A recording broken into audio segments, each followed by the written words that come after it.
Nós por Lá. Magazine dos são-tomenses na diáspora. Reportagem de Jerónimo Muniz e realização de Milton Medeiros. Nós por Lá. Todas as quartas-feiras na TVS.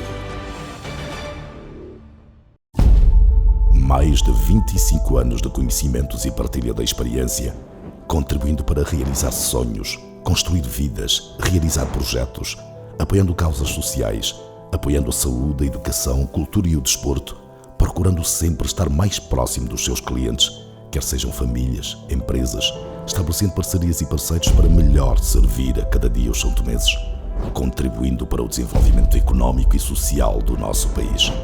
Banco Internacional de São Tomé e Príncipe, o nosso banco, desde sempre, para sempre. Nós por Lá. Ao longo dos últimos 11 anos, o programa Nós por Lá, magazine dos são-tomenses na diáspora, é presença constante na TVS, a televisão são-tomense, e nas diversas plataformas das redes sociais da internet. Apesar dos constrangimentos provocados pela pandemia da Covid-19, continuamos a fazer o nosso percurso com temas que contribuem para a maior aproximação entre os são-tomenses, quer residem no país, quer residam no estrangeiro. O surgimento da Covid-19 em 2020 obrigou a que a maioria das edições do programa Nós por Lá, desde então, fosse dedicado a esta problemática. Quadros técnicos e especialistas são-tomenses nas áreas sociais e da saúde ajudaram-nos com o seu saber a lidar com este maldito vírus. É o caso da médica são-tomense Ibrantina Rosa Lucena, que desde fevereiro de 2019 faz parte da equipa de pneumologia no Hospital Universitário de Croix-Rousse, em Lyon, França. Desde o início da crise da Covid-19, a nossa convidada dirige uma unidade de 20 camas no referido hospital. O programa Nós por Lá dedica esta edição exclusivamente a questões relacionadas com as vacinas já existentes para combater a pandemia da Covid-19. Pesquisas sugerem que muitos cidadãos, incluindo os pacientes de maior risco e profissionais de saúde, duvidam dos resultados das vacinas contra a Covid-19 e mostram-se indisponíveis para receber vacinas. Temos vindo a assistir nas últimas semanas, em vários países, o aumento de mortes e casos positivos de Covid-19, o que sugere-nos afirmar que sem o programa de vacinação, esta pandemia deverá durar por muitos anos. Países com elevado número de população em risco já iniciaram campanhas intensivas de vacinação, procurando uma saída rápida contra os efeitos da pandemia. Ibrantina Lucena, vamos então iniciar aqui a nossa conversa.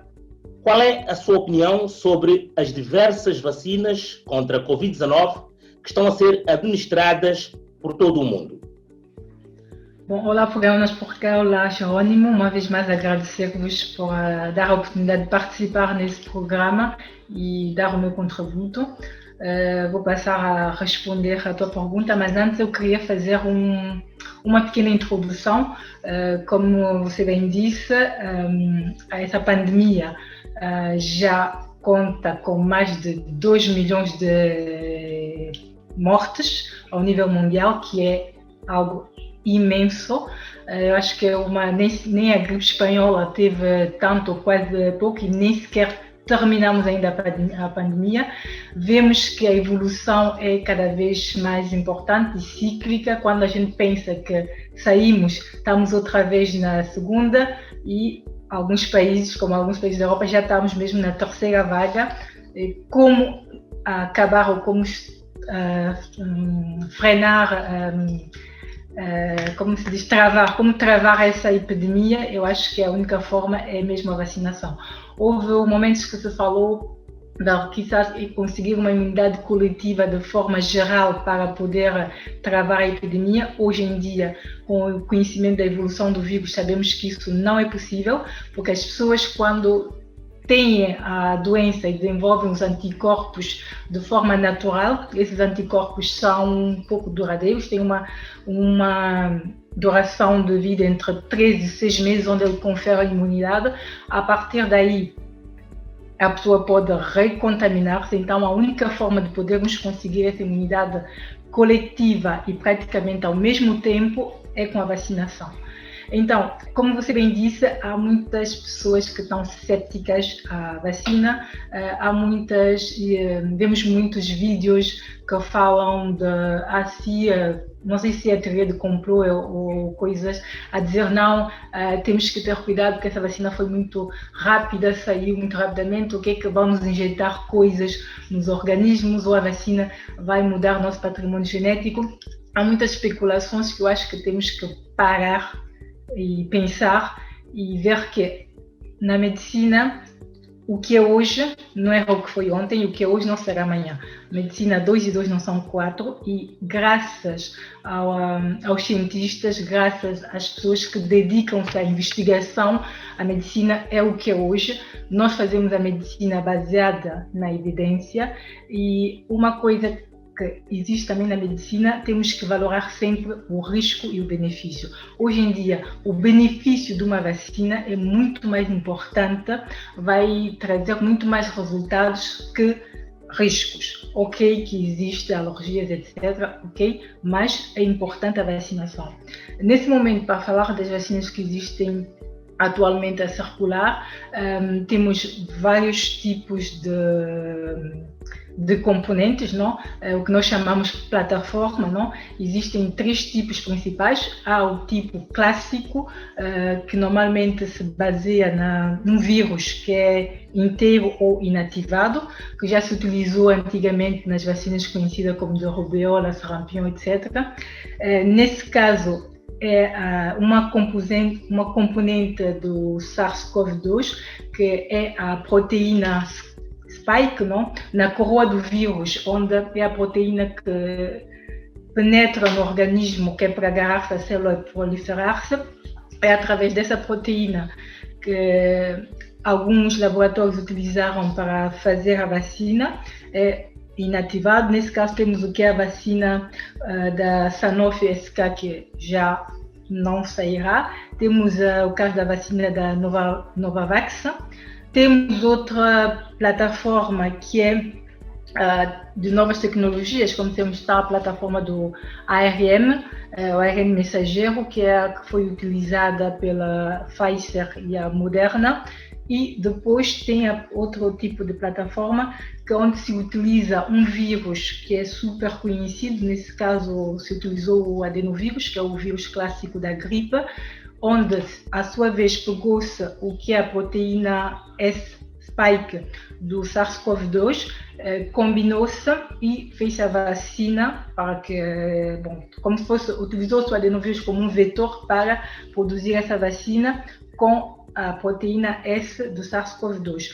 E esse é o método que utilizou a vacina Sputnik 5, que é a vacina russa, a Johnson & Johnson e também a AstraZeneca da Oxford. Essas são as principais vacinas, nesse caso, que estão a circular atualmente no mundo.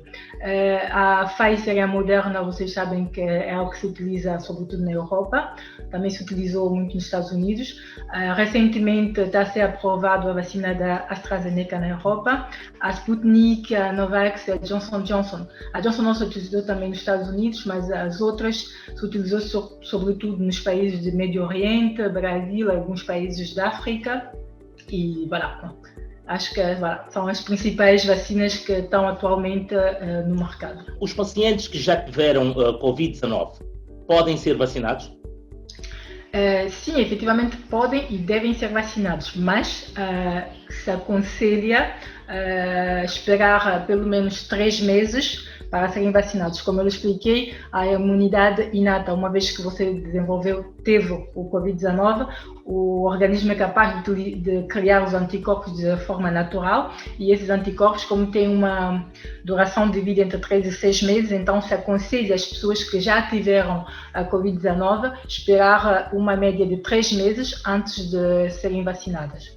Podem e realmente devem ser vacinadas. E depois temos o caso de pessoas que têm ou sofrem de alergias. Essas pessoas podem ser vacinadas?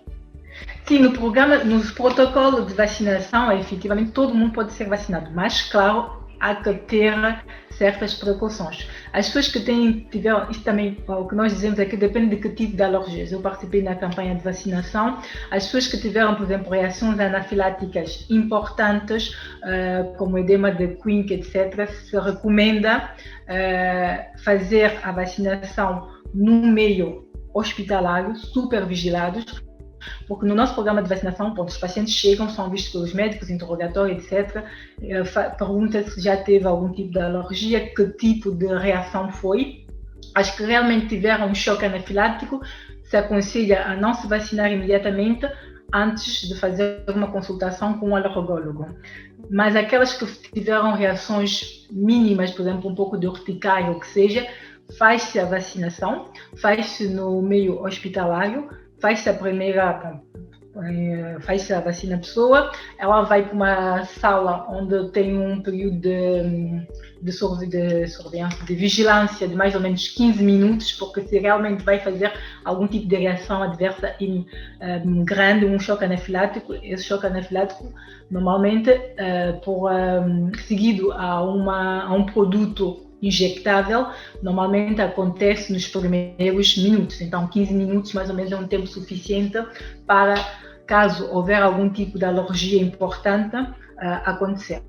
Normalmente, as pessoas que há que ver a componente de cada vacina. Se a pessoa for alérgica a algum dos componentes da vacina, aí sim se aconselha evitar a vacinação ou então, como eu já expliquei, fazer uma consulta antes com um alergólogo e, nesse momento, decidir em que condições a vacina deverá ser feita. As vacinas de RNA parecem causar reações anafiláticas mais frequentes do que outras vacinas. Existem razões para que isto aconteça? Bom, como eu estava a dizer, há muitas especulações através da vacina da ARN mensageiro. Bom, primeira coisa, o que se utilizou nessa vacina foi o patrimônio genético do vírus. Então, esse patrimônio genético, para ser mais ou menos estabilizado, porque não se pode pegar o patrimônio genético e injetar imediatamente, tem que criar uma certa estabilização desse patrimônio genético para serem injetados. Então, para eles serem injetados, serem estabilizados, se utilizou uma molécula que se chama polietileno glicol. Então, essa molécula vai estar encoberta de partículas de lípidos e, à sua vez, para ser introduzido na célula, utilizou-se, como a gente chama, são as nanopartículas. Uma vez que elas são estabilizadas, elas vão ser injetadas no paciente, e a forma de penetrar no músculo e depois para poder criar as reações imunes, ela tem que ser estabilizada. Há algum caso que se disse, que se viu que quiçá podia haver uma relação alérgica em relação ao PEG, mas sabe-se também que o PEG, que é o polietileno glicol, é utilizado em vários cremes de cosmética, é utilizado em várias técnicas ou vários outros medicamentos. É difícil realmente dizer que seja simplesmente isso a causa das alergias mais frequentes nas vacinas ARN que nos outros tipos de vacina, por exemplo, com os vírus inativados. Mas, quando também se fez o estudo de ensaio clínico, realmente observou-se que havia um pouco mais de casos de alergia em relação a outras vacinas correntes. Mas, como eu lhe disse, o importante da medicina é evaluar o risco-benefício. E hoje sabemos que há muito mais benefícios que riscos. Há algo que eu digo sempre aos meus pacientes quando me perguntam e falam também da alergia. Um exemplo típico que eu dou aos meus pacientes, por exemplo, que eu vou usar agora, é a penicilina. Se vocês quiserem, a penicilina é o melhor antibiótico que foi descoberto até hoje no mundo.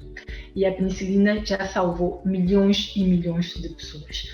E a penicilina também sabe-se que houve já pessoas que morreram de reações alérgicas graves derivadas da penicilina. Mas quando a gente junta o risco-benefício, a balança do benefício está aqui, enquanto que a balança do risco está aqui. Se a pessoa fizer uma reação alérgica, sabemos tratar a reação alérgica, por isso é que as pessoas são vacinadas nos meios adaptados. Se fizeram um edema do Quincke, que seja uma reação alérgica imediata, temos adrenalina, sabemos tratar. Mas se a pessoa for contaminada com o vírus de SARS-CoV-2, a probabilidade, em função, claro, dos fatores de risco que ela tiver de morrer, é muito maior que se ela desenvolver uma reação alérgica, algo que nós sabemos tratar. Para o caso concreto de São Tomé, existe uma vacina específica para ser aplicada em países tropicais úmidos, como é o caso de São Tomé e Príncipe? Eu acho que a única coisa que tem a ver com a vacina, a única vacina que realmente eu acho que seria difícil aplicar nos países com poucos recursos é a vacina da Pfizer. Porque não é tanto o componente da vacina, mas sim o meio de transporte e da conservação da vacina. E hoje em dia, a única que sabemos que necessita de temperaturas muito frias, menos 70 graus, para ser conservada é a vacina da Pfizer. A Moderna, que tem o mesmo modelo, em fait, é a concorrente da Pfizer, utilizou o mesmo modelo de vacinação, que é o modelo de ARN mensageiro, conserva-se entre menos 12 e 8 graus. As outras vacinas todas, Sputnik, etc., o meio de conservação também está entre os 12 e 8 graus. Então, todas essas vacinas podem ir aos países com poucos recursos, onde a cadeia de frio não pode ser garantida, porque o que se passa com a vacina da Pfizer, se houver a ruptura no que seria a cadeia do frio, pode perder a eficácia da vacina. Ou seja, aplicamos ok, mas finalmente o objetivo principal a romper a conservação da vacina, perderia-se o que seria a eficácia completa da vacina. E eu tive informações extras, mas bom, aparentemente soube que São Tomé e Príncipe, o programa, ou seja, a vacina que supostamente está prevista a ser administrada no país, acho que eles conseguiram negociar a vacina da Moderna. E é uma vacina onde o mecanismo utilizado é do mecanismo do ARN. E essa vacina, como eu disse, apesar de ser uma tecnologia nova, é a primeira vez que se desenvolve uma vacina de tipo ARN, mas a técnica como tal do ARN já faz mais de 20 anos que essa técnica está a ser estudada. E, como eu digo uma vez mais, chapéu aos cientistas, chapéu aos investigadores que conseguiram tirar a vacina tão rapidamente ao mercado, porque era urgente fazer isso, e se eles puderam tirar a vacina, ou seja, fazer uma vacina o mais rapidamente possível, é porque a medicina avança, as tecnologias avançam, os estudos vêm sendo feitos já há vários anos, o que é permitido que, de uma forma ou outra, se juntasse os conhecimentos e pudesse tirar uma vacina ao mercado o mais rapidamente possível, de forma a podermos avançar. Caso contrário, como você bem disse, a única forma de fazermos isso é a vacinação, senão vamos continuar ainda por muitos anos com essa epidemia. O que aconteceu, por exemplo, que nós vimos o que aconteceu com a ébola. A ébola, falou-se pouco, quizá porque atingiu menor número da população, uma doença que, quando falou-se mais, viveu-se mais na África e não nos países industriais, nos países desenvolvidos, por isso falou-se pouco, mas a ébola, se não me equivoco, durou mais ou menos 8 anos para mais ou menos ser controlado. No SARS-CoV-2, a única forma é a vacinação, para ver se, pelo menos para o próximo ano, possamos estar livres dessa pandemia. As pessoas que tiveram contacto com alguém testado positivo, estas pessoas podem ser vacinadas? Sim, mas aconselha-se que antes de serem vacinadas, porque eu parto do princípio que hoje tive contato com alguém que vinha saber que é positivo. É importante a pessoa esperar um período, como a gente diz, de 7 dias para ver se ela desenvolve algum tipo de sintoma, porque, como eu disse, porque pode haver o risco que ela seja contaminada pelo contacto. Se foi contaminada, se tem o SARS-CoV-2, tem a doença da Covid-19, como eu disse, ela terá que esperar 3 meses para ser vacinada. Então, o mais seguro é, ok, eu tive contato hoje com alguém que veio a diagnosticar-se positivo, eu vou esperar o meu período de quarentena, de uns 7 dias, onde provavelmente, se eu for contaminado, vou começar a ter os sintomas, ou então fazer o teste. Aconselho essas pessoas, a 7 dias depois do último contacto, fazer um teste. Se o teste for positivo, claro, esperar os 3 meses para ser vacinado. Se o teste for negativo, a pessoa pode vacinar-se sem problema nenhum. Muitos pacientes idosos ou aqueles com fatores de risco para formas graves da Covid-19 fazem uso de anticongelantes. Estes pacientes devem ser vacinados contra SARS-CoV-2 pela via intramuscular ou pela via subcutânea?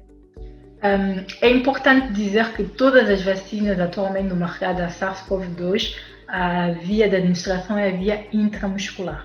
É a via que foi testada nos ensaios clínicos, é a via que se sabe onde o produto deve ser administrado e onde seguramente vai se adquirir a eficácia da vacina.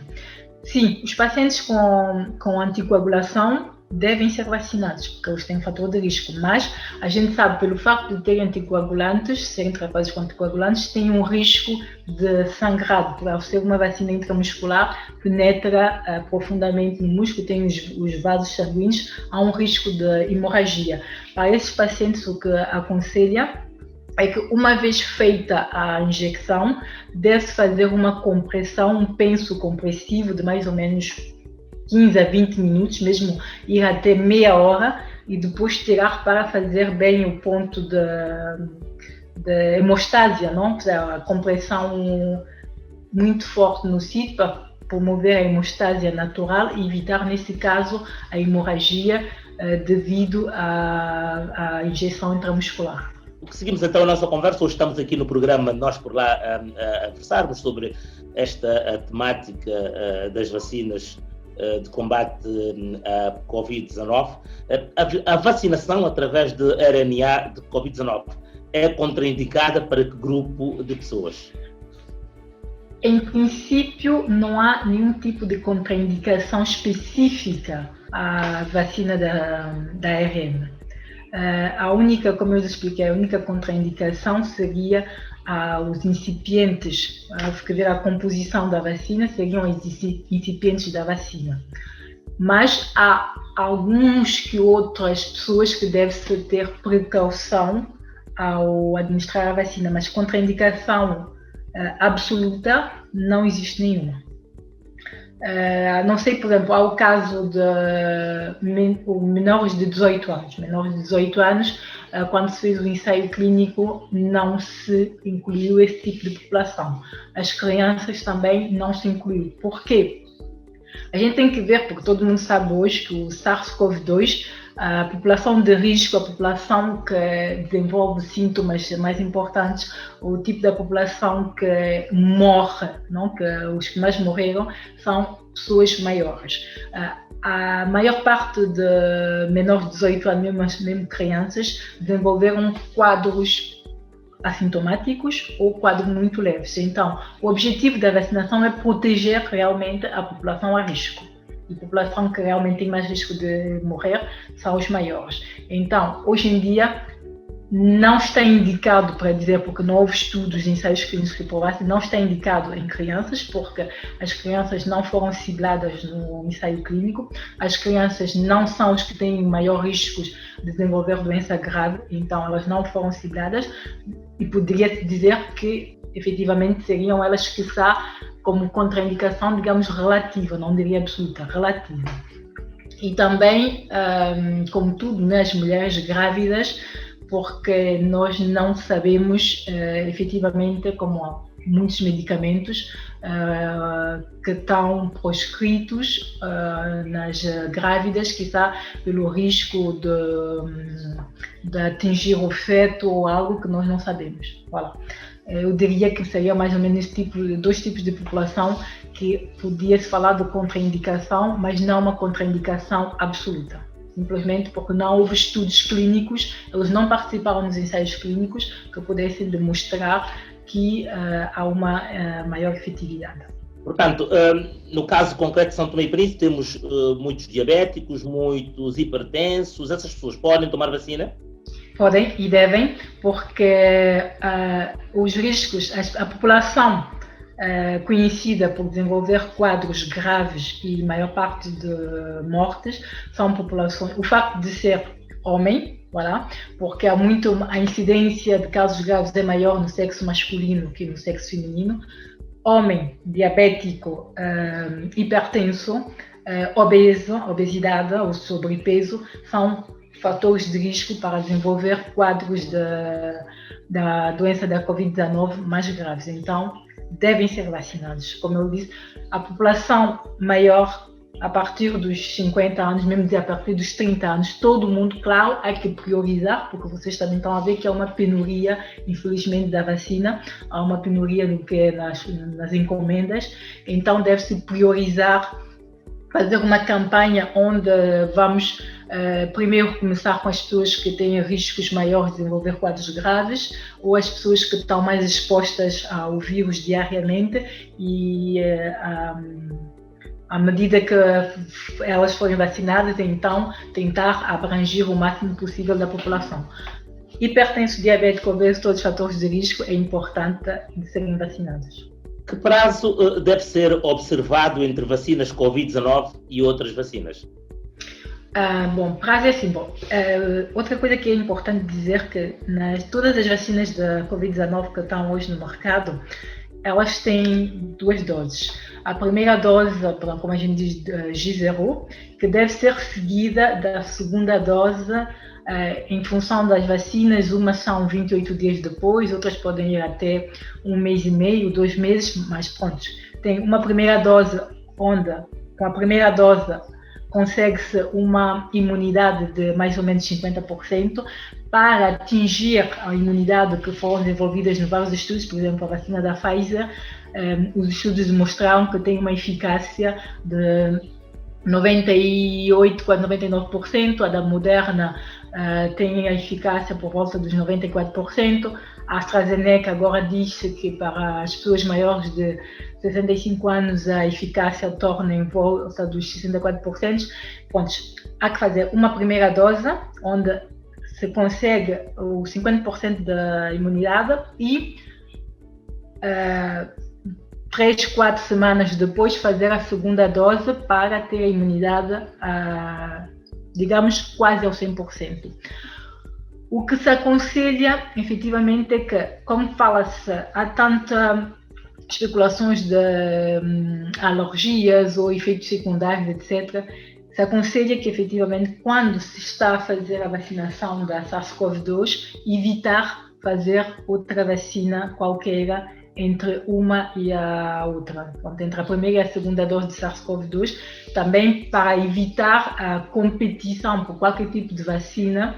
O objetivo é que o organismo reconheça o antígeno que foi injetado, nesse caso que é o antígeno da proteína spike do SARS-CoV-2, ou, por exemplo, se for a vacina do pneumocoque ou a vacina da gripe, qualquer tipo de vacina, ela vai ter uma memória para criar os anticorpos contra o antígeno que nós estamos a injetar. Se houver o caso de, digamos, em prazo de, quizá 24 horas, fizermos 2 vacinas diferentes, onde os anticorpos entre um e outro vão ser diferentes, quiçá poderá haver uma competição entre um e outro. Então, por isso é que se aconselha evitar fazer 2 vacinas diferentes em prazo mais ou menos de, quiçá, 24 horas, e esperar primeiro terminar o ciclo da SARS-CoV-2 e outras vacinas fazer-se a posteriori. A não ser, claro, casos graves, digamos, porque sabemos que está a vacina da raiva. Por exemplo, se eu estou no meu programa de vacinação da SARS-CoV-2 e, por exemplo, for mordida por um cão que é transportador da raiva, e se isso depende da minha sobrevivência, claro que não há contraindicação nenhuma para fazer a vacina da raiva, porque ademais a gente tem que saber que todos nós já tivemos uma vacinação da raiva um momento ou outro da nossa vida, ou mesmo tétanos também. Seria como simplesmente fazer a vacina para fazer um chamado de memória, não um rappel do que já foi. Então, aí não haveria competição entre o organismo para criar aquele tipo de anticorpos. Essa seria mais ou menos a explicação por que evitar juntar 2 vacinas diferentes ao mesmo tempo. Continuamos a abordar esta temática relacionada com a vacinação contra a Covid-19. A nossa convidada é a médica são-tomense Ibrantina Rosa Lucena, ela que trabalha em França e que é a nossa convidada para esta edição do programa Nós por Lá. Ibrantina, depois de uma pessoa ser vacinada, depois de um paciente ser vacinado, há probabilidade desta pessoa vir a ser contaminada de novo com o Covid-19? Depende, en fait, depende se eu for vacinada hoje, não? Tiver contacto imediatamente hoje ou amanhã com alguém que tem Covid e que tem uma carga viral importante, eu posso efetivamente ser contaminado, porque a gente tem que ver que a imunidade não é imediata. Eu tenho que deixar algum tempo ao meu organismo. Quando injectam, é a mesma coisa que se passa quando recebemos o vírus, por exemplo, da forma natural. Recebemos o vírus, se o meu organismo estiver super bem preparado, eu posso controlar e não desenvolver a doença. Mas se eu recebi a vacina hoje, o meu organismo está a criar o tempo, a memória para criar os anticorpos para combater o que me foi, por exemplo, ter memórias para combater o vírus se eu entrar em contato com ele a posteriori. Mas se ainda não tive o tempo suficiente para criar os anticorpos, possa ser que efetivamente eu não sou incapaz de dizer em quanta semana, mas eu penso que alguém que for vacinado hoje ou dentro de 2-3 dias tiver contato com algum doente de Covid-19 com uma carga viral importante, sobretudo se for a primeira vacinação, claro que tem o risco de ser contaminado. Mas se for a vacina do rappel, não, porque como a gente viu, com a primeira vacina, eu já tenho uma imunidade de mais ou menos que torna em volta de 50%. A segunda vacina só vai aumentar mais essa capacidade da minha imunidade. Então, com a primeira vacina, a primeira semana eu ainda não tenho a imunidade esperada. Se eu tiver contacto, sim, eu posso apanhar, ser contaminado, desenvolver a doença. Portanto, o melhor mesmo é, depois da toma, ficar resguardado um pouco. Eu não vou dizer resguardado, o melhor mesmo é o que a gente faz e tem que fazer. Seja lá a vacina, não vacina, mesmo para aquelas pessoas que já tiveram a doença, que dizem, bom, eu já tive a doença, eu não vou ter porque tenho anticorpos, não. O mais importante, a mensagem que deve ser passada a todo mundo durante esse tempo, enquanto não tivermos o controle da doença, enquanto não tivermos essa imunidade coletiva conseguida pela vacina, o importante é proteger-se.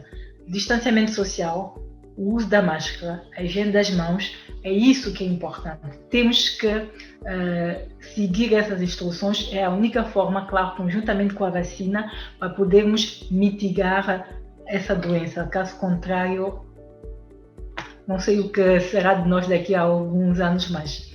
Temos também aqui para análise outra situação. Sabemos que os nossos países, os países africanos, de língua oficial portuguesa, a África e o mundo em geral, tem outro problema que ainda não está resolvido, que é a questão da SIDA. Os doentes, os pacientes com SIDA, podem tomar a vacina de combate à Covid-19? Sim, podem. Não só porque o que acontece com os doentes com SIDA é que eles estão imunodeprimidos. Isso acontece com os doentes de SIDA, ou, por exemplo, os doentes que têm alguma doença autoimune, que estão com os tratamentos imunossupressores, ou os doentes que têm câncer, que têm os tratamentos quimioterapia, ou mesmo imunoterapia, etc. O que a gente sabe é que eles têm as defesas muito mais baixas. E o que vai acontecer, quiçá, que eles não vão, o organismo a estar imunodeprimido não vai ser capaz de produzir a quantidade suficiente de anticorpos para lutar contra a doença. Quiçá eles não vão desenvolver os 99% da imunidade como no indivíduo imunocompetente, mas vão sim ter uma cobertura. Os doentes imunodeprimidos não estão contraindicados à vacinação. Simplesmente há que saber que a imunidade que eles vão desenvolver, o tipo da resposta, não vai ser a 100%, mas um pouco mais leve, porque o seu organismo próprio não é capaz de desenvolver a imunidade 100%.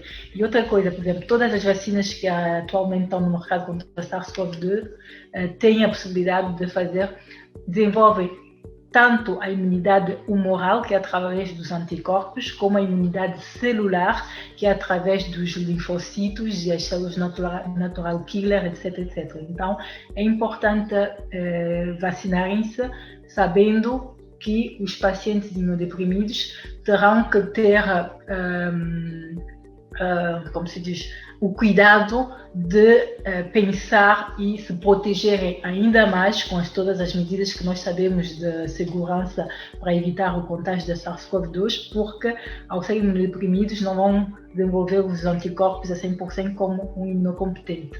Falemos agora da mutação do vírus, tendo como referência as variantes inglesa, sul-africana e agora a brasileira. Essas variantes podem afetar a eficácia da vacina contra a Covid-19? Realmente isso é uma ótima questão.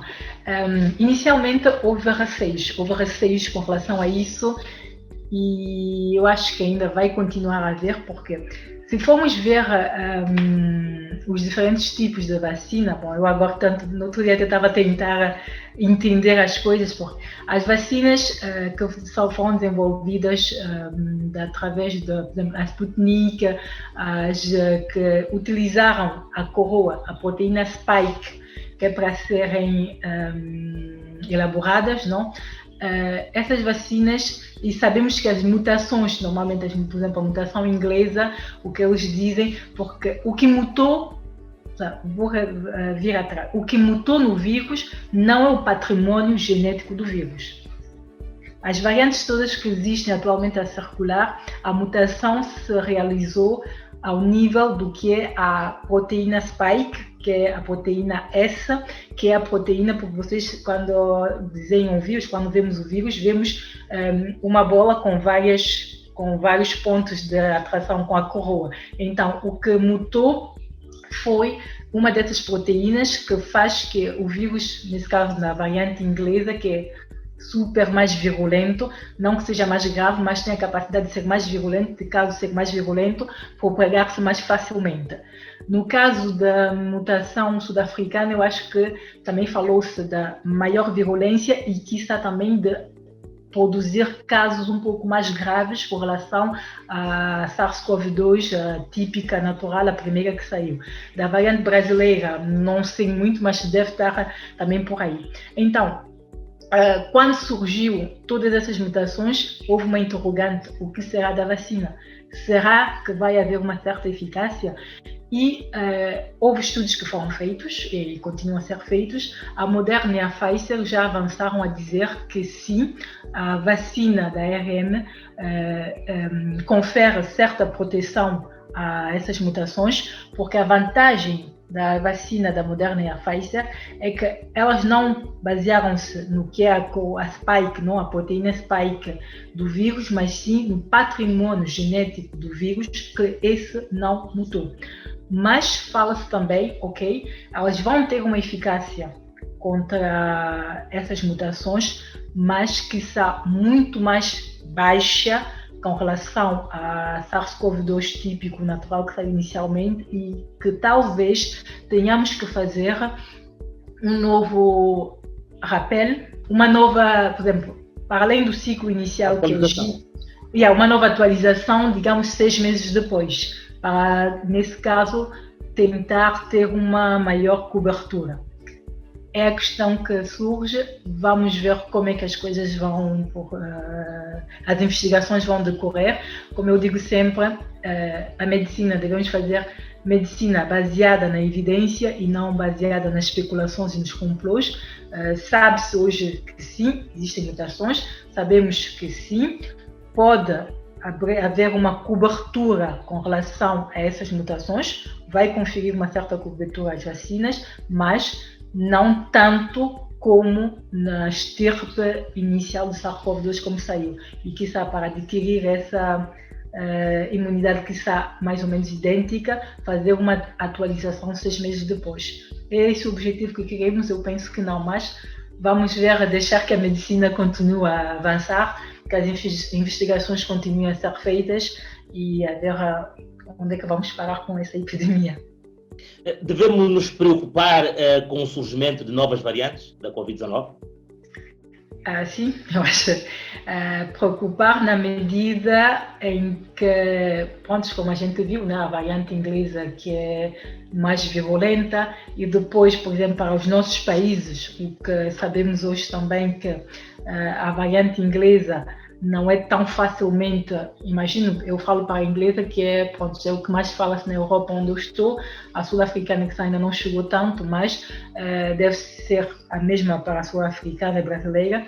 Sabe-se que elas são mais dificilmente detectáveis pelo teste PCR clássico que foi feito para o vírus inicial e que para serem identificadas necessita-se para além da técnica de GNSPR, técnica de PCR normal, fazer uma técnica suplementar, que é a técnica de sequenciagem, para identificar o vírus, essa mutação inglesa.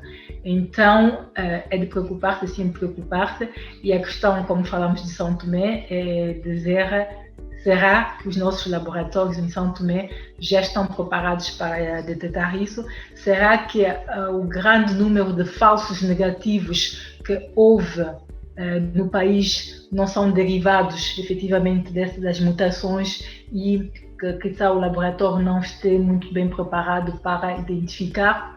São questões que ficam no ar, são coisas que deve-se trabalhar. E outra coisa também que, vou aproveitar, não como isso vai passar em São Tomé, porque as pessoas dizem: ok, eu tive síntoma, não tive síntoma, foi uma gripe, eu fiz o teste e deu negativo. Saibam que a PCR, o teste PCR, através da regatura que se faz no nariz ou na garganta, e mais sensível ainda, nasofaríngeo, é o teste gold standard para o diagnóstico de SARS-CoV-2. Não existe falso negativo do PCR. Pode existir falso negativo do teste do antígeno, o teste rápido, como também pode existir falsos positivos do teste rápido. O teste PCR, falsos negativos não existem. Se a pessoa faz o teste hoje e está no período de incubação, ela pode muito bem ter um teste negativo, porque quando se fez o teste foi ainda precoce, o patrimônio genético, a carga viral, ainda não era importante para que o vírus seja detectado. Então é aconselhável essas pessoas, no caso de contacto, por isso é que no programa dos testes de contacto, as pessoas que são contacto, espera-se um período de 7 dias depois do último contacto para fazer o teste, de forma a ter a probabilidade de identificar o vírus. E para as pessoas que são sintomáticas, pode ser que logo nas 24, 48 horas do início do sintoma, fazerem um teste e ser negativo. Por isso, é aconselhado repetir, em caso dos sintomas, repetir o teste às 48 horas. PCR, não existe falsos negativos. Brantina, devemos fazer uma sorologia pré-vacinal para a Covid-19? Não necessariamente. Por exemplo, as pessoas que aí está, por exemplo, se, digamos, como a gente falou aqui, você, digamos, foi um contacto, não desenvolveu o síntoma, mas acha que está no período, digamos, esse menos dos 3 meses, eu quero vacinar-me e quero estar seguro que não tive em contato, pode-se fazer a sorologia, mas não é algo que está protocolarizado, que todas as pessoas devem fazer uma sorologia antes de fazer a vacinação. Não é nada protocolarizado. Pode-se fazer, se se quiser, mas não implica que tenha que ser feito. Apesar de já termos a vacina, nós sabemos que ainda vai levar muito tempo para que muita gente, ou toda a gente, seja vacinada. Em relação ao tratamento farmacológico do doente com Covid-19, como deve ser feito? Sobretudo em países onde ainda não tem vacina. Bom, hoje em dia, como uma vez mais, como eu disse, não há nenhum tratamento específico contra o vírus. Contra o SARS-CoV-2, não há nenhum antirretroviral que seja eficaz contra. O tratamento que está protocolarizado, o tratamento que mostrou uma eficácia, uma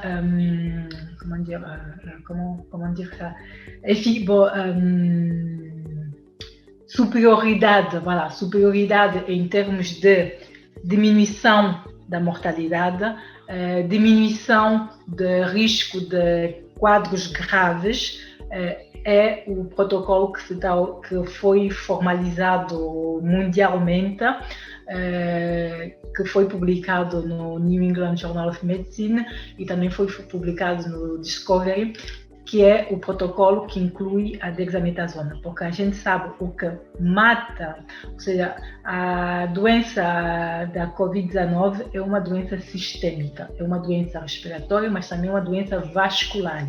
Por causa do seu mecanismo de ação, os receptores ECA, onde o vírus se une para proliferar, está presente em maior quantidade, como a gente sabe, nos pulmões, mas está presente nos vasos sanguíneos, no cérebro, nas células do coração, nas células do rins. Por isso é que é uma doença mais ou menos sistêmica e os quadros graves derivam-se, as pessoas morrem ou por causa da pneumonia ou por causa das complicações derivadas da resposta inflamatória sistêmica e da resposta vascular.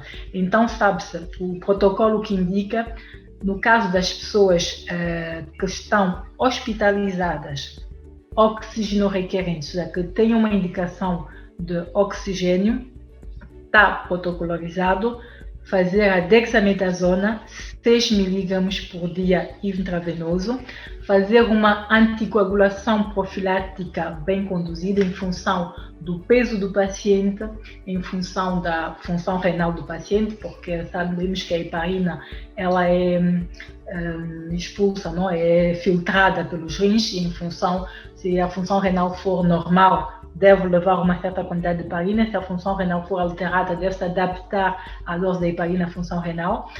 O oxigênio, claro, e depois tratar as comorbidades. Claro, se a pessoa fizer uma infecção bacteriana, como se diz, eu posso ter a minha infecção viral. O SARS-CoV-2 simplesmente não indica, porque eu vejo que em alguns países imediatamente está protocolarizado também antibióticos. Não, o antibiótico não faz nada ao SARS-CoV-2, o SARS-CoV-2 é um vírus. Então, se a pessoa, por acaso, desenvolver a infecção bacteriana, ok, eu vou cibler a bactéria, vou também pôr antibiótico, mas não faz falta ter antibiótico se não tem infecção associada, e outros tratamentos continuam a ser estudados, mas dentro de protocolos clínicos.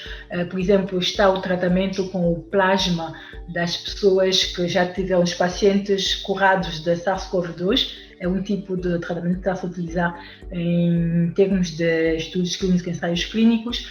há tratamentos com imunossupressores, há tratamentos com antirretrovirais que se utilizou no SIDA, tratamentos com ainda o que se retirou do mercado, que inicialmente se utilizou foi o Remdesivir, que foi o tratamento que se usou na ébola, e viu-se que realmente não há tanto benefício assim em termos de supervivência, não?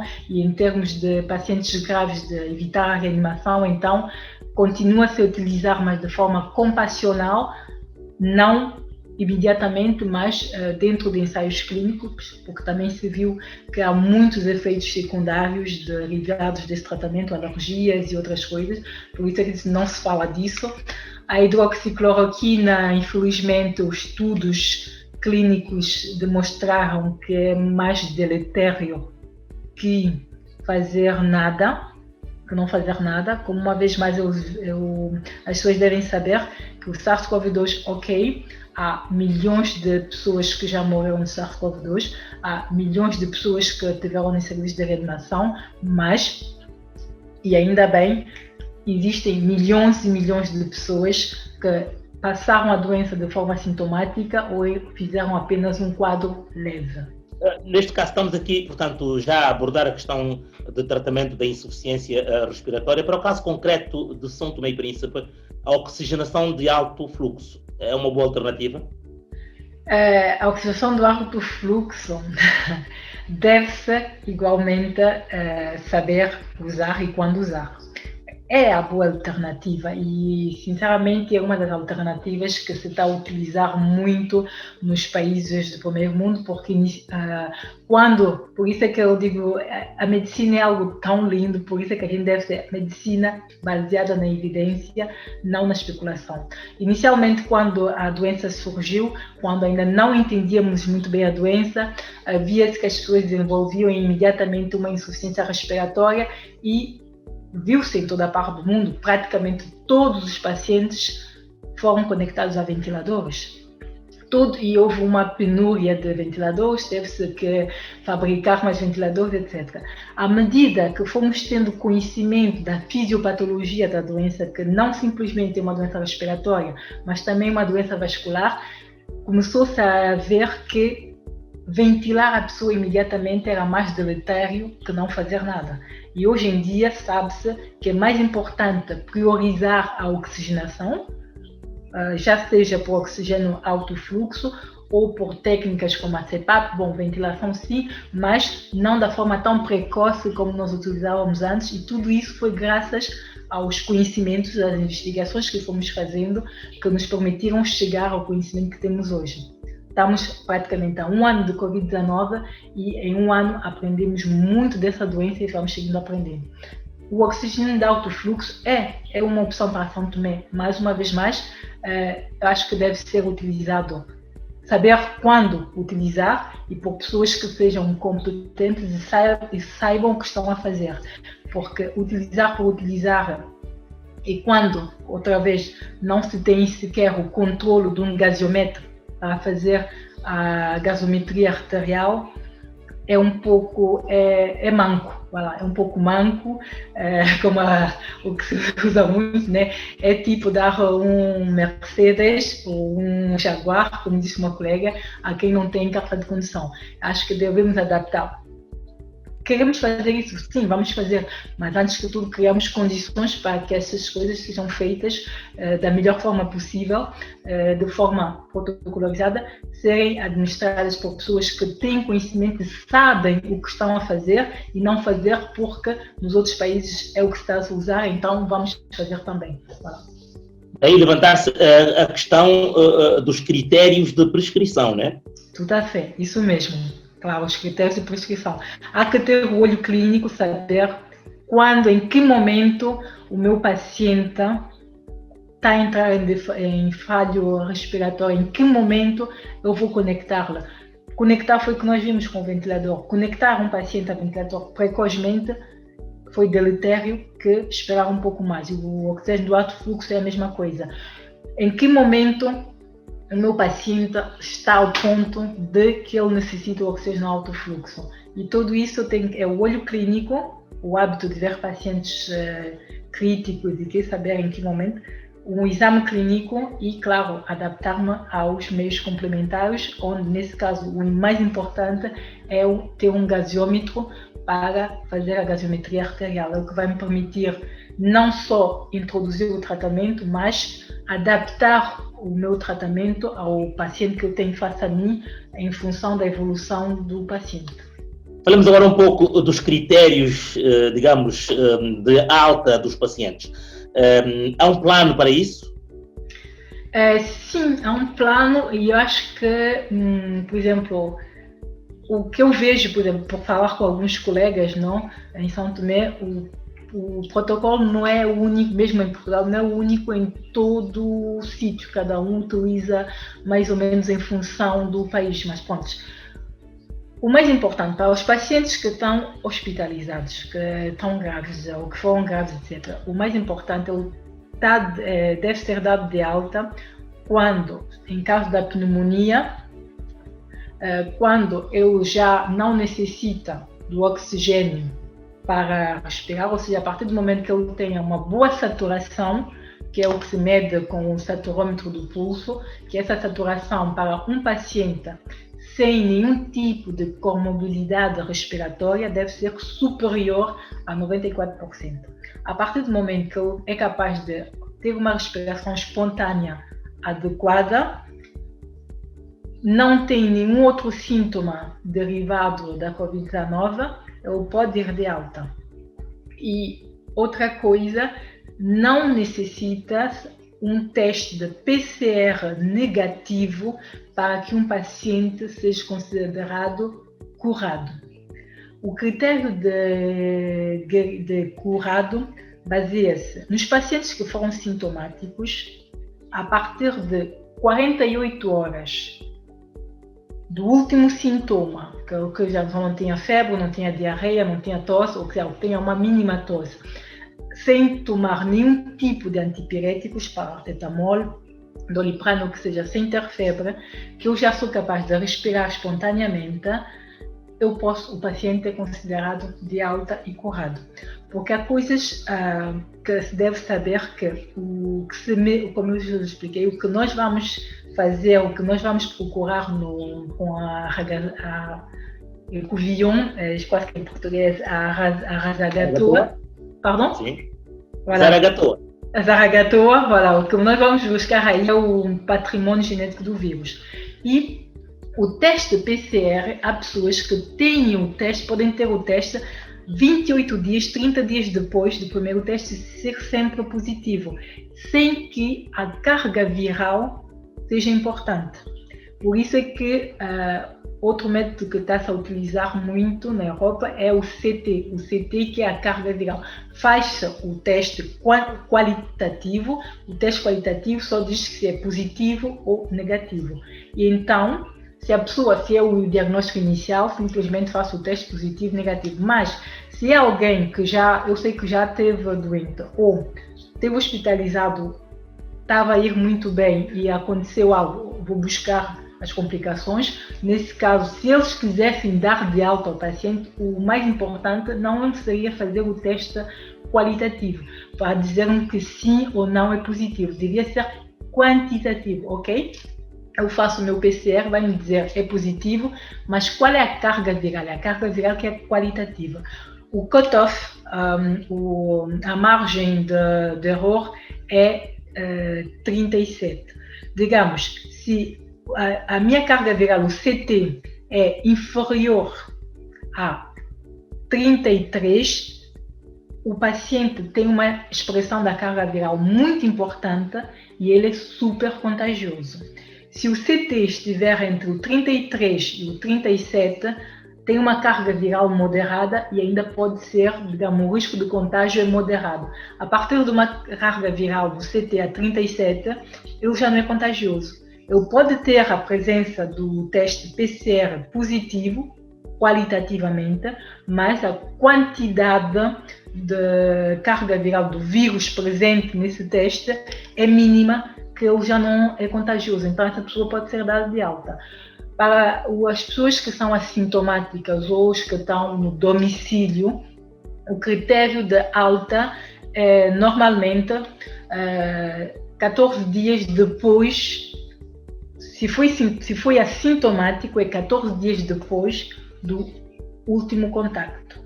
Porque nós sabemos que a pessoa, ou seja, aqueles que vão desenvolver sintomas, eles vão ser mais contagiosos, são 48 horas antes de aparecer os primeiros sintomas até o 6º, 7º dia da aparição dos sintomas. E claro, temos as janelas, né? As janelas podem se prolongar até os 12 dias, mas a média, onde a carga viral é mais importante, vamos dizer que a média ronda entre os 6 dias dos sintomas.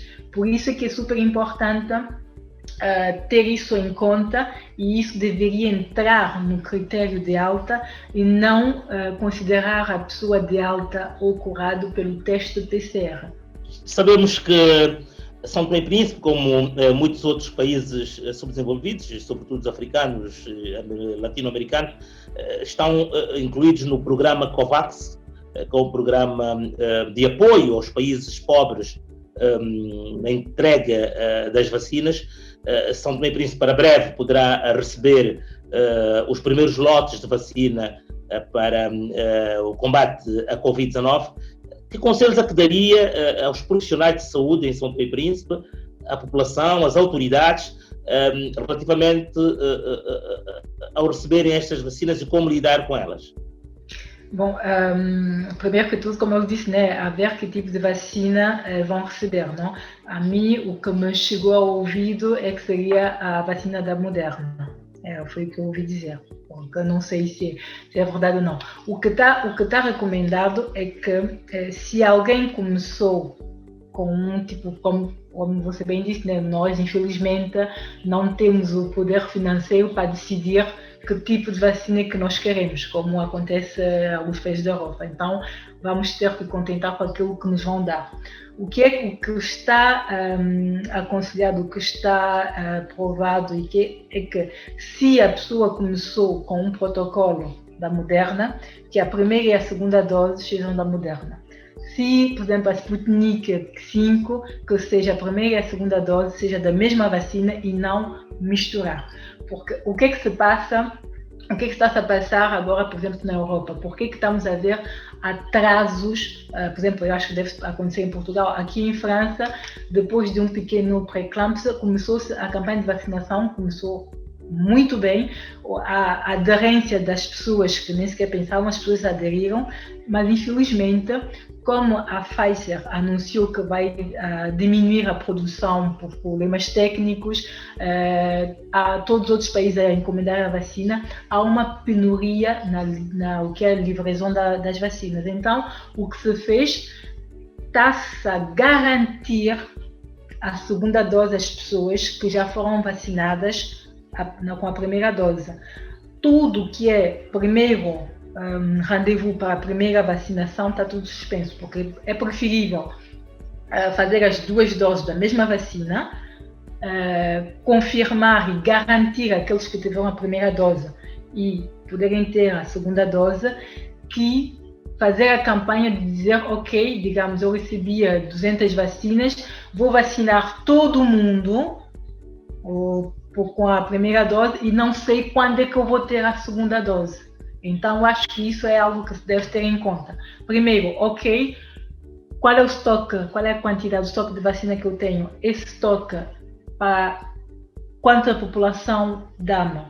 Para tanto, ok, eu começo a fazer a primeira campanha da primeira vacinação, guardo já todos aqueles que foram vacinados da primeira vez, digamos, se foram 200 ou se foram 1000, então eu tenho que pensar que tenho que guardar já os outros 1000 para a segunda dose, em vez de utilizar tudo, vacinar a maior parte do número possível das pessoas simplesmente com uma dose e ficar pendurado à espera da segunda dose sem saber quando é que ela vai chegar, porque isso seria apanhar água com cesto, né? Quer dizer, aí é a questão da gestão e da organização, né? Tudo é isso mesmo, da gestão e da organização. Isso seria o primeiro ponto. E claro, fazer mais ou menos a campanha como se está a utilizar a nível mundial. Sabe-se que a população mais a risco de desenvolver quadros graves e de risco de morte são as pessoas idosas, as pessoas obesas com fatores de risco. Então, selecionar essas pessoas para serem as primeiras a serem vacinadas.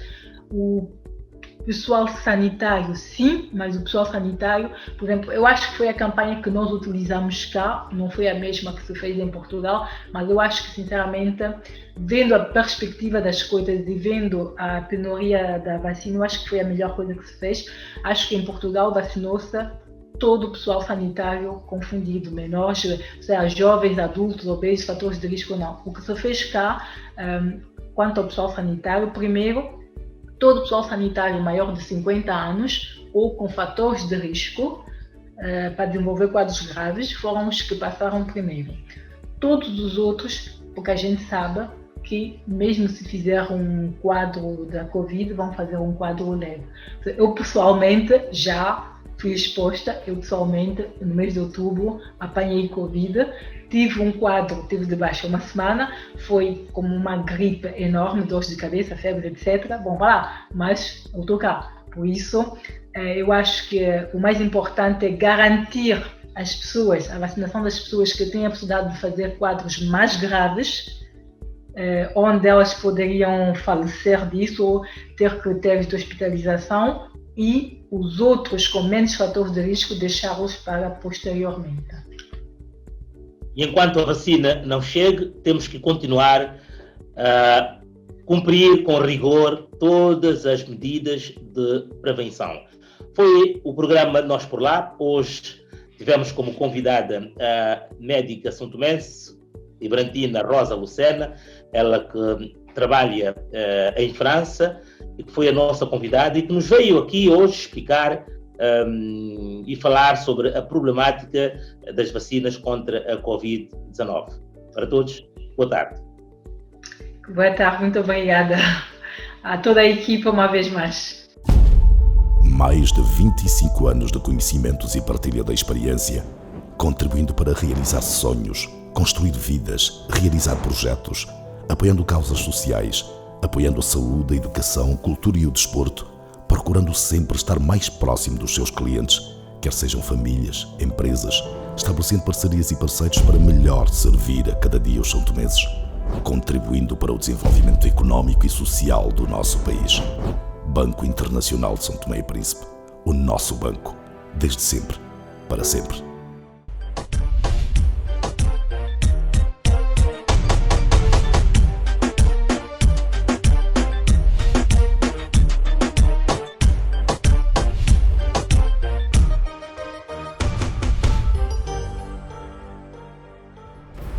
Nós por Lá. Magazine dos são-tomenses na diáspora. Reportagem de Jerónimo Muniz e realização de Milton Medeiros. Nós por Lá. Todas as quartas-feiras na TVS.